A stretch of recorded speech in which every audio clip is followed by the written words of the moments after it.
And same-sex parent families typically function well as well. Thinking about a two-parent household, they've got stability. Adoptive and same-sex parent families oftentimes too have higher financial resources than a typical nuclear family because they had to go into it intentionally. Adoption can cost a lot of money. Assistive reproductive technology for same-sex couples can cost a lot of money.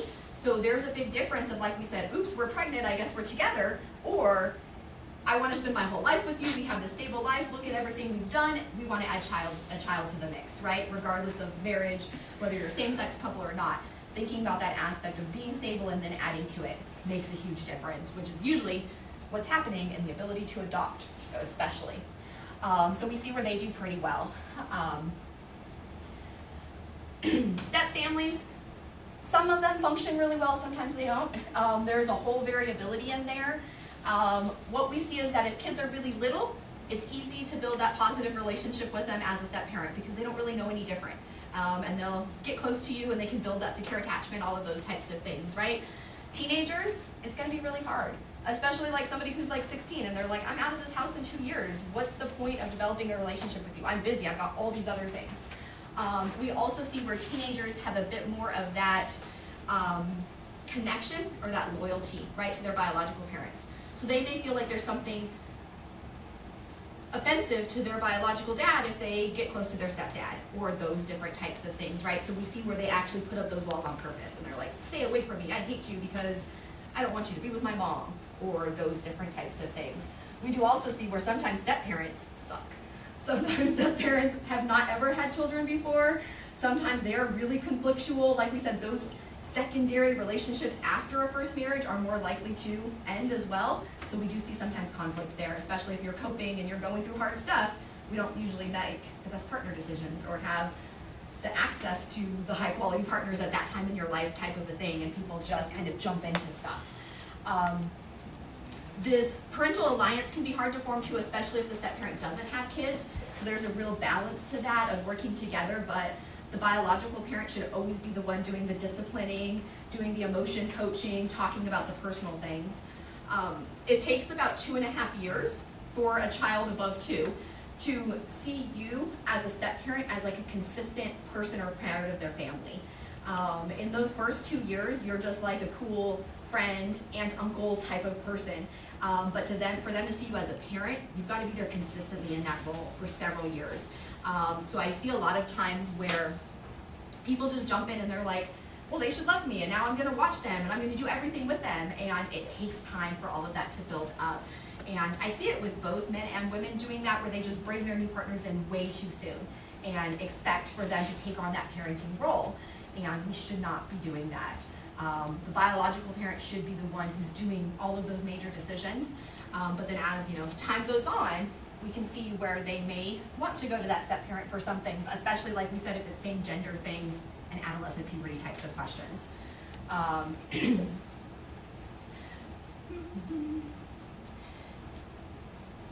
Yeah.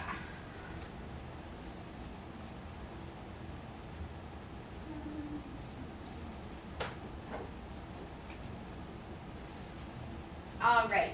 So we also have grandparents where they can be, like we said, a 2-parent household where we call this a skipped generation family, where we've kind of skipped that the child isn't with their parents, right, but they're with the grandparents instead.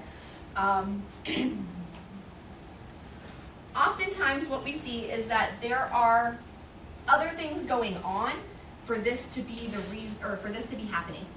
So if, let's say, parents tragically died, which is sad and it's traumatic for kiddos, but it's something that doesn't necessarily mean that there was issues going on with their parents to begin with, right? Then grandparents take over, they are gonna have that grief and that loss, but they're usually pretty stable. One of the big things that we see where when grandparents have to step in is because parents are incarcerated, addicted to drugs, have severe mental illness, those types of things. When those things are going on, not always, but oftentimes, there was issues with the grandparents' parenting to begin with that led to their kids having some of those things happening. When that's the case, we see more issues here. Those grandparents are more likely to be living in poverty already or having struggles themselves with substances or mental illness or any of those types of cycles of poverty and traumatic types of things there. We also see where it's more likely to be when there's kiddos with problems. And we see where there's kind of this correlational, not necessarily causational, but kind of a back and forth there. Same thing, if parents are kind of on the breaking point of being able to do things or not, and their child is struggling and has a severe disability, they're like, I can't do it, and grandparents step in. And we see a lot of that. Our parents are really, really young, things like that there. Grandparents receive fewer services. A lot of times people don't recognize the ways that they're entitled to get benefits for kiddos. Grandparents are also not always going to have full guardianship or custody, especially let's say mom or dad is there but not stable or consistent, right? But they'll still be like, oh, we'll have dad just sign off on the things while grandma's the one doing all of the caregiving. And then it makes it hard to really receive benefits and services if you're not documenting exactly the situation that's going on. Unfortunately, too, sometimes people get more support and more funding, like services, if a child was in foster care than being raised by a grandparent or a family member, and that stuff should shift a little bit better. All right, so single parent families, on average, their structure is going to function less well for children. Big aspect of that is income and stability. Also, we can think about, there's that stress of multiple roles, right? When we've got 2 grown-ups in the household, like we said, there's so many things that need to go on. From time to time, you have a bad day, you're sick, there's all these stressors that are happening. When it's all by yourself, you have to just keep powering through and doing it regardless. So stuff is going to sometimes fall through the cracks or not be as high quality as it would have been if you had support or help there. So we see a lot of that role strain and that stress in that way. Especially initially, maybe you didn't work or worked part-time and then now have to go working full-time or multiple jobs, and it's a big shift there, which adds a lot of stress. There's high benefits from community support. So we talked about before, church is one of those things. Unfortunately, church is one of those things that isn't always so supportive of single parents. And we see where we have community stigma there. This aspect of like, oh, you should have chose better, or you should have done something better. You made poor decisions, so now I'm not going to help you out. And that doesn't help the children. And really thinking about that aspect there. So having more aspects of community support for like childcare, good state preschool programs, after school programs that are free, those different types of things where kids can still have that consistency, that stability, those additional supports and peer opportunities there. It is more common in the US than in a lot of other places. Like we said, we kind of have the highest rates of the marriage as well as divorce, remarriage, and single parent households there. We have lots of diversity compared to maybe other areas.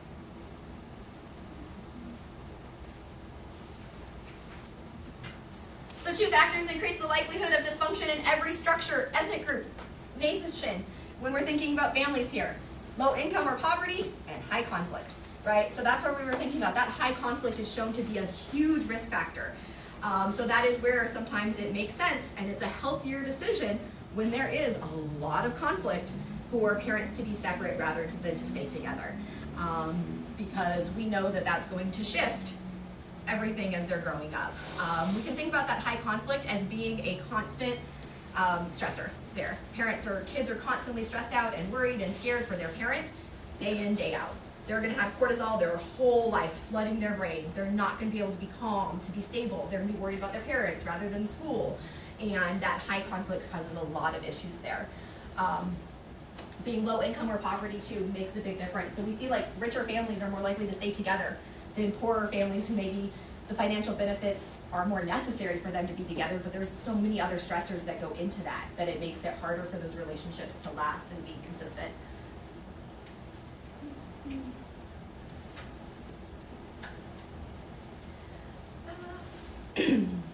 So income correlates with that function and structure. Low SES really goes into those risk factors, multiple risk factors here. Any risk factor damages if it increases that parental stress, right? And adult hostility, and we can think about a family stress kind of model there, how that's going to go on into kiddos. And this is looking at that conflict there, right? So family conflict is really harmful, especially when we're fighting about the kids. So that's something that commonly comes up, right? The big fights that families have are about finances and what to do with their children, and in different types of situations where they're like, oh, this is going on, we should do this. No, I think we should do this. being on the same page like we talked about prior to having kids can make a big difference. Also, not discussing the stuff about them in front of them. There should be grown-up discussions separate from the kids. And I think we talked about that generally about respect. Don't talk about kids in front of them. Talk about them if it's a grown-up discussion, just with the grown-ups outside of their earshot. And if we are arguing, especially about them, like we said, we're going to do our fake makeup later on. Be like, you know what, you thought this, I thought this, we both love him so much, and that's why we're so passionate about this. Maybe this is the best decision that we should go with, whatever it may be. Fights and conflict are more common in step families, divorced families, extended families. So this is one of the things too, we do see a lot of sometimes conflict in those multi-generational types of households. Because grandma is like, oh, why are you doing this to my grandkids? And you should do it like I did, or these different types of things. And there's sometimes more conflict when more people are in your business, right? If you're day-to-day working with more grown-ups and having this community, it's great in the positive ways. Sometimes it can also be hard in some of those conflictual types of ways. Genes have some effect, that resiliency like we talked about, but this conflict is that big influence on a kid's well-being. They want stability, loving, present grown-ups in their lives. So this conflict makes them feel like they've got other things shouldn't burden them. As well as, like we said, it can be really scary. Kids can assume parents are actually suffering physical abuse. If there's been any hints or any signs of that, or they've seen that in the past, that is incredibly traumatizing for them every time that there's any type of an argument or a fight. This is one of the slides I added in. So thinking about just some developmental changes we see with emotional development in this period of time. Kids are going to have better emotional understanding. So they start to have better understanding about the different feelings, about how other people may be feeling in different situations. They also start to recognize that you can feel more than one emotion in a situation. So you can be like, wow, I was scared and I'm excited, right? Something like that. They can recognize that they feel something differently than somebody else in the same exact situation because of that theory of mind that they have now. They're better about being able to be aware of the different things that led to their emotional reactions. Oftentimes still after the fact, right? Even us as grown-ups, sometimes we can recognize, wow, this traffic is really making me upset, I'm gonna go take a break. But oftentimes it's like once you get to that frustration zone, then you're like, oh, I'm mad because of XYZ that just happened. And it's harder to stop it in advance, but when we look back, we can recognize what kind of events led to those emotions there. They also have the ability to suppress or hide negative emotional reactions. So it's called emotional dissemblance. So this is something that's pretty neat in elementary school kiddos. It starts, some kids as young as 5, but closer to 6 or 7, that they have this emotional dissemblance.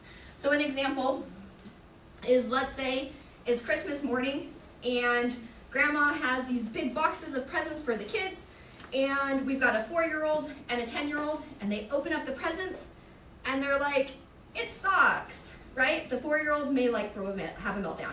They thought this was some giant toy. They're like, socks? Why would you get me socks? Right? The 10-year-old's gonna look at it and be like, wow, thanks. And they put a fake smile on their face. They recognize, right, that there are certain times where you're supposed to be polite. And we see where they will present a different emotion on the outside than what they feel on the inside. Little kids cannot do it. But it's 6 or 7-ish. And even that too, if it's really high emotions, not so good at it, but they really learn this is a skill you're supposed to have. Girls do it a little bit more than boys as far as the putting on a happy face type of a thing, because girls are just socialized to do that a bit more than guys are, even from childhood like we talked about. Better liars. Huh? Better liars? Better liars. It's like very much like you can't cause a scene, right? Kind of thinking about that aspect of conflict. Yeah, I know. But yeah, we're kind of taught to just stuff it all down. Guys are allowed to especially express their negative emotions. I have seen that sometimes too, where little boys will act really aggressive when they're not, and it's kind of the opposite of this. Yeah, but little boys do it too. We also will see that they'll start using some of those self-initiated strategies to calm themselves down or to cope, right, for redirecting their feelings. They can be like, I'm going to take some deep breaths. I'm going to go do this. I'm going to go to the cool-off spot. I'm going to go grab my fidget toy, or those types of things. They get better and better at that the older that they get. And when it's real high emotion still, they may melt down first, but they're able to start to use some of these strategies. And even as they're melting down, they can cope themselves. We talked about before with kids, especially 4 and under, when we think about time in, we're gonna be with them. Once a kid is 5 or older, oftentimes you prefer to like cool off all by yourself. You don't want people next to you.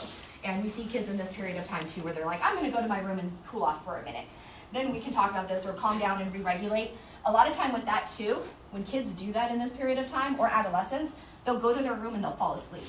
I used to get in trouble for that as a kid, and I like learned it's one of like it's a healthy response. Like you're super stressed out, you're like, I'm gonna calm down, you fall asleep. You fall asleep because the reason you were being a jerk and stressed out is because you were really tired, and that's what you needed. So we want to encourage kids to take care of themselves in that way before they explode, and teaching them those different strategies, which we can start in when they're really little. I forget where I originally heard this, but the phrase, the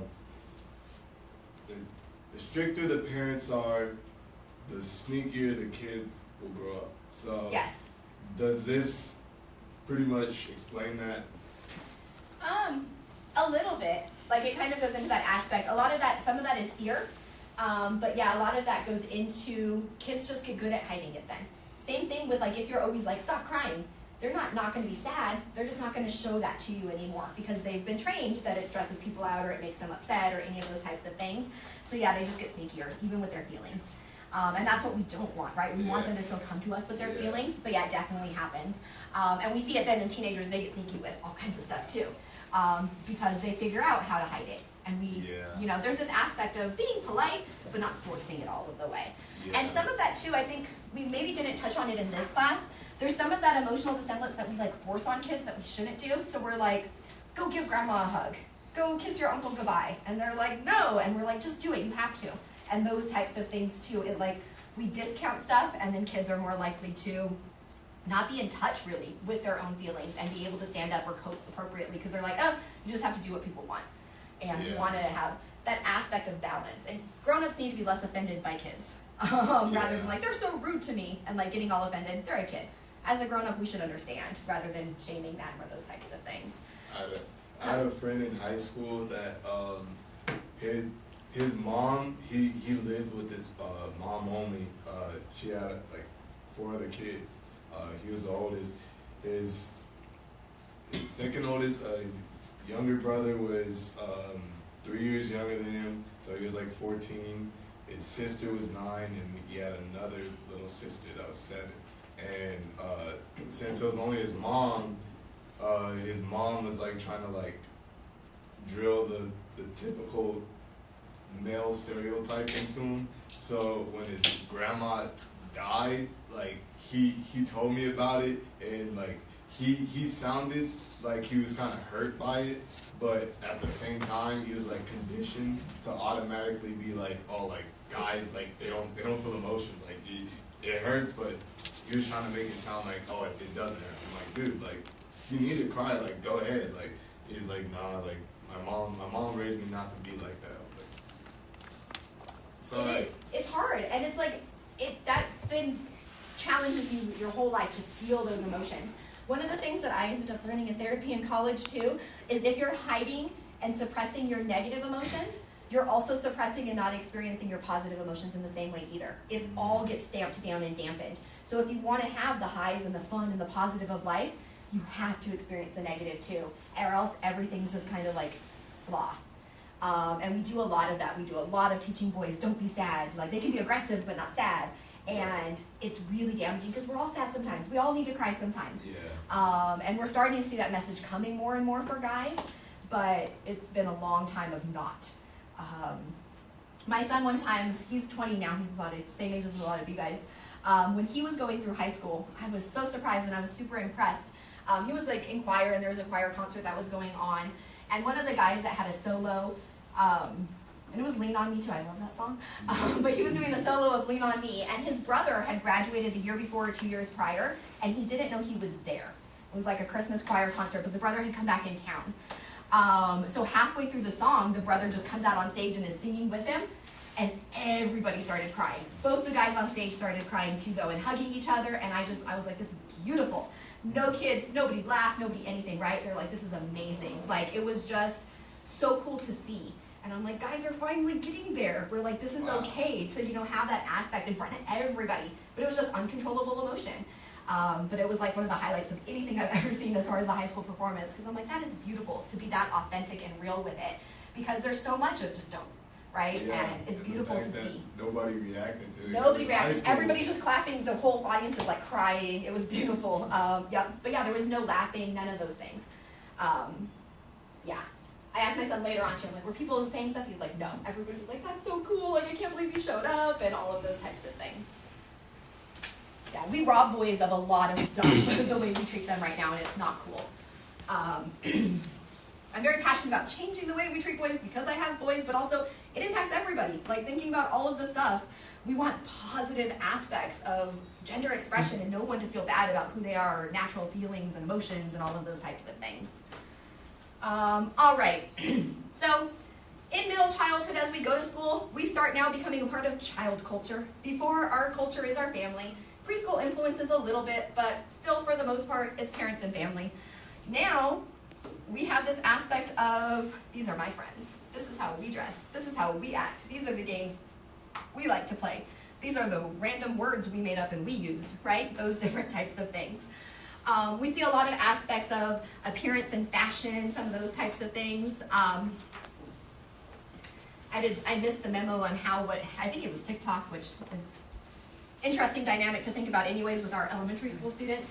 But somehow, like, part of the fashion, appearance, peer culture stuff with little girls who are like in 3rd and 4th grade is like spending tons of money of like Ulta and Sephora for like skincare, right? There's like things like that, like your skin is perfect because you're 8 years old.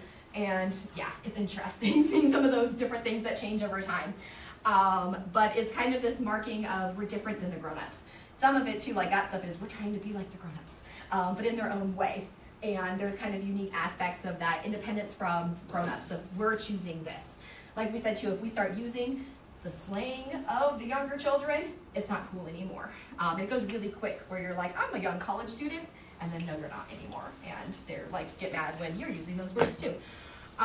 We do see that child culture is passed down from the older kiddos. So like we said, they start looking more to their friends than to the grown-ups. So like those 1st, 2nd graders are looking at what are the 5th graders doing, and that's who they're trying to emulate and be like. So we see where they're like copying, but then changing it a little bit. We'll talk about that too with teenagers. They think they're being so independent, but they all look exactly like each other. They're just being independent from the grown-ups, not from each other. They're like, look exactly the same. They're like, I'm so unique. And you can't tell them apart in all of their outfits and those types of things. And Their haircuts, yeah. Yeah, haircuts The is a Edgars. huge thing right now. Huh? The Edgars. Yeah. There's so much, the haircuts. I noticed it even on campus with like at Cal State with our younger students. Like 25% of them look exactly the same. There's like a girl look and a guy look that is like exactly, and yep. High school's even higher. Oh, for sure in high school, Crazy. yep. Yeah, when I had my niece seeing her friends and like they would all just look exactly. And I was like, all right, interesting, yep. It's the same thing with me. My son, he'll be 9 next week. And I used to love to get him like these cute little haircuts, like a little bit on the top and have the rest like faded out. Right. And he told me that that's a TK haircut. And now he lets his hair long. Yeah, he likes it. And then I drop him off at school and all the boys in his class have like, is that like Justin Bieber when he was a baby?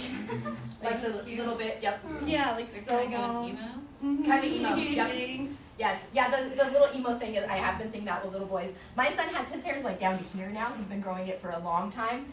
But one of his friends is like, I want long hair like him now. And he's in that emo stage where it like covers one of his eyes even. And it's hilarious, but it's adorable. Yeah, trends change over time, right? And that's one thing too, like long hair for guys, it's always been a back and forth type of thing. Like in the 60s, my dad had long hair. But now it's really accepted where it's just like, yeah, I have long hair. I'm a guy. Who cares? But we see various things coming in and out of style. All right. This is another one of the slides that I added because I had quick questions about this because it comes up in all of my other textbooks at Cal State, but it wasn't in yours. So I did add this on there. One of the things we do is we do sociometric things. We go into schools and we survey kids and we ask them about their friends and different types of things so we can figure out social dynamics. What we do is we ask the kid to say who their best friends are and who's not necessarily their friend, and to make lists. So like the most liked and the most disliked type of an aspect.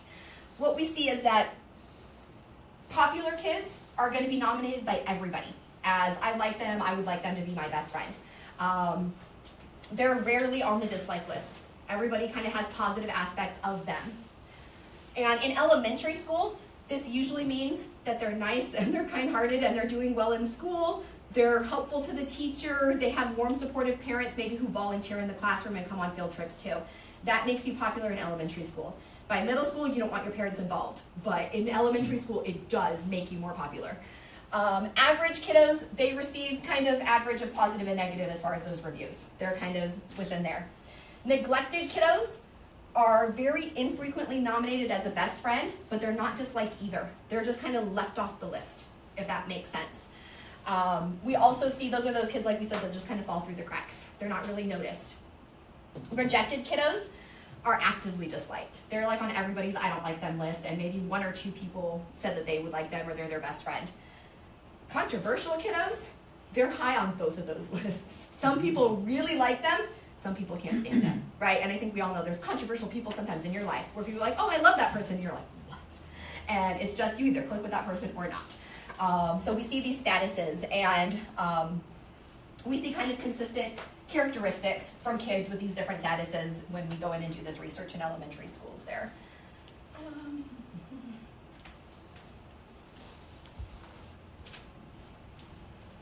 So popular kiddos here are going to have positive social skills. They give out reinforcements. They tell their friends, hey, good job. Those types of things, smiles, pats on the back, any of those types of things. They listen, and they maintain open communication. So they have back and forth, or they'll be that person where they let somebody else kind of vent, and they're like, I'm here for you. That sounds really hard, right? Give them those little bits of those positive reinforcements. They're generally happy. They control those negative emotions, not completely conceal them, but they're not going to get aggressive in hands or yell at somebody or cuss you out because they're mad at you.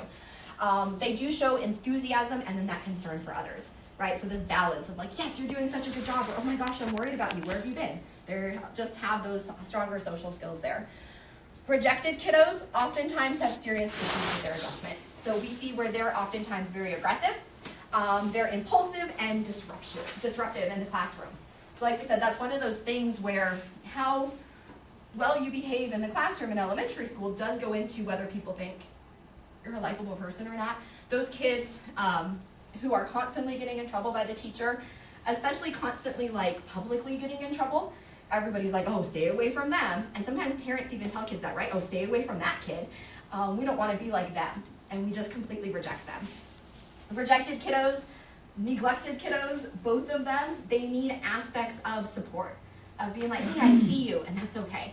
And recognizing how we can help them be less aggressive. But if nobody likes you and nobody ever plays with you, you're going to get more and more aggressive over time because you're feeling kind of isolated and excluded. Yeah. So what do you do with, just because I come across this in my job, what do you do when you come across that kid that you've done everything you can to reach out to mentor in every kind of way you can, but they're just not having it, and like you've done everything, give them counselor, try to be nice, try to be bad, what do you do with those? Yeah, with them, sometimes we have to recognize we're not always going to be able to fix or make everything better, right? And it is a little bit of like, okay, I'm doing my best, and I would just continue to be consistent. Sometimes those kids, when you continue to show up, hey, I know you don't like me, but I'm still here and I'm going to care about you. That's what I try to do. Yep. Over time, they're